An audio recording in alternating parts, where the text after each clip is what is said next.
दोस्तों नमस्कार। मैं आपका साथी आपका दोस्त नरेश अरोड़ा। दोस्तों परसों से एक बहुत ही ज़बरदस्त खेला दिखाई दे रहा है हर जगह पर। जब से इलेक्शन का टाइम ख़त्म हुआ है बहुत ही अजब गजब आंकड़े एग्जिट पोल के तौर पे दिए जा रहे हैं और वो बहुत हद तक देखा जाए तो बहुत ही हास्यास्पद आंकड़े दे रहे हैं। और आप इनमें देखिए कि जितने मेन टीवी चैनल थे उन्होंने तो लगभग सर्वे ही नहीं किए, क्योंकि पिछली बार के जो सर्वे उन्होंने दिए थे उनमें उनकी विश्वसनीयता दाव पे लग गई थी। तकरीबन सारे फेल हो गए थे। और इस बार जितने भी सर्वे दिखा रहे हैं आप उनमें कंपनीज के नाम देखिए, तकरीबन सारे नए नाम हैं, इनमें पुराने नाम शायद ही कोई हो। और इनमें एक और खेल देखिए, जब भी ऐसे सर्वे होते हैं तो उनके अंदर बाकायदा ये बताया जाता है कि कितने लोगों के ऊपर हमने सर्वे किया, 1 लाख, 1.5 लाख, 2 लाख, 5 लाख, कितनी विधानसभा में क्या किया, कितने क्वेश्चन हमने किए, कैसे कैसे क्वेश्चन किए और किस बेस पर हमने ये आंकड़े एकत्र किए और क्या उसका एक बेसिक रहा। लेकिन ये जितने जो आंकड़े दिखाई दे रहे हैं जिसमें आम आदमी पार्टी को 10 सीट 15 सीट दी जा रही है, इनका कोई विश्वसनीयता बिल्कुल जीरो है। इन पे बिल्कुल भी भरोसा करने की जरूरत नहीं है। और मैं पूरे भरोसे के साथ, पूरे विश्वास के साथ आपको बताना चाहता हूँ कि आम आदमी पार्टी 55 सीट के लगभग तो कम से कम जीतने में जा रही है। बाकी 10 सीटों पर कड़ा मुकाबला दिखाई दे रहा है। ये मेरी अपनी कैलकुलेशन है। अभी थोड़ी देर पहले एक रिपोर्ट और आई, केजरीवाल जी की टीम के साथ भी इनकी मीटिंग हुई थी। उन्होंने भी माना है कि 50 से 55 सीट तो कम से कम है, बाकी सीटों पर कड़ा मुकाबला है। अब सवाल ये है कि एग्जिट पोल में गलत देने का क्या फ़ायदा होता है। ये एग्जिट पोल पे इतना खर्चा करके ये आंकड़े क्यों दिए जा रहे हैं? क्योंकि चुनाव तो हो चुके, जो वोटिंग होनी थी हो चुकी, सबके भविष्य जो है वोटिंग मशीन में बंद हो चुके हैं। तो इसका मोटा सा एक सीधा कैलकुलेशन ये समझ में आती है, और जो पीछे लगातार कई सालों से देखते आ रहे हैं, लगभग पिछले 10 साल से तो पक्का ही है।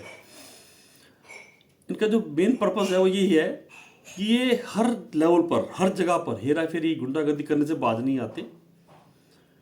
और सवाल इसमें अब गलती से अगर ये लोग उस हेरा फेरी में सफल हो जाएं, उस गुंडागर्दी में सफल होकर कुछ सीटें जीत लेते हैं, तो कम से कम अपनी उस जीत को वैधानिक करार देने के लिए ये एक बैकअप तैयार किया जाता है कि भैया इसके अंदर देखो जी, हमने तो पहले भी ये आंकड़े भी आते हैं, एग्जिट पोल में हमने पहले बता दिया था कि हम लोग जीत रहे हैं।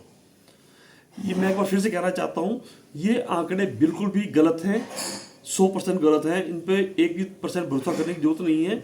दूसरा, मैं अपने आम आदमी पार्टी के सभी कार्यकर्ताओं से, सभी लोगों से, सभी से कहना चाहता हूँ कि इन आंकड़ों पर बिल्कुल भरोसा ना करें, क्योंकि ये इससे हमारा मनोबल भी नीचे होता है।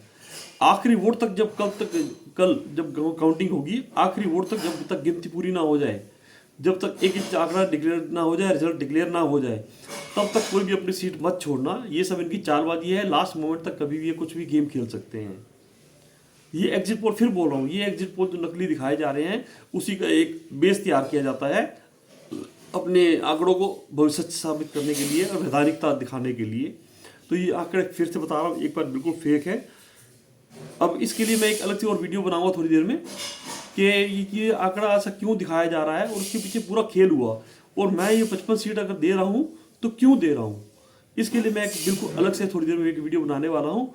और ये जैसे कि अभी आपको पता है कि सब 7 तारीख है आज, और टाइम तकरीबन 2:30 बज चुके हैं।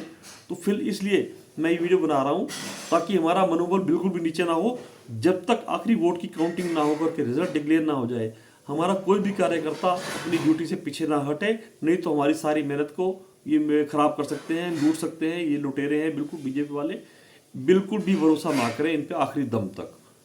जब तक अपने सर्टिफिकेट आपके हाथ में ना आ जाए विनिंग के, इनको ना वहाँ पे काउंटर छोड़े और ना ही जरा भी डील बरते। अपने जो सिस्टम है इनका एसओपी है, वो काउंटिंग की पूरी चेक करें। सबसे पहले मशीन का नंबर वेरीफाई कर लें कि जिस मशीन पे वोटिंग हुई थी मशीनें वही है कि नहीं है। उनके बाद मशीनों की जो है बैटरी देखें, बैटरी कितनी चार्ज है। अगर फुल चार्ज है तो रिजेक्ट करें उसको, मशीनों को, कि गलत है ये। और जितनी वोटिंग हमारी फॉर्म 17C में आई है उतनी ही वोटिंग उसके अंदर से निकलनी चाहिए, ना कम ना ज़्यादा। अगर कम निकलती है तो भी मैनिपुलेशन है, और अगर ज़्यादा निकलती है तो भी मैनिपुलेशन है। तुरंत उसका विरोध करें, पूरा बहिष्कार करें उसका, और इनको किसी भी लेवल पे हेरा फेरी करने का मौका ना दें। और ये लास्ट मोमेंट तक भी देखा गया है कई जगह पे कि गिनती में एक पार्टी आगे चल रही होती है और तुरंत दूसरी पार्टी को विनर डिक्लेयर कर दिया जाता है। तो ऐसी किसी भी दुर्घटना से हमें बचना है और पूरी सावधानी के साथ इसको हमने आगे बढ़ाना है। कृपया सतर्क रहें, अलर्ट रहें, बिल्कुल भी मनोबल नीचे ना करें। हम लोग 55 सीट तो हर हालत में जीत रहे हैं, जिसके लिए मैं अभी थोड़ी देर में आपको बताया एक वीडियो बनाने जा रहा हूँ और उसमें बताऊंगा कि मैं ऐसे क्यों कह रहा हूँ।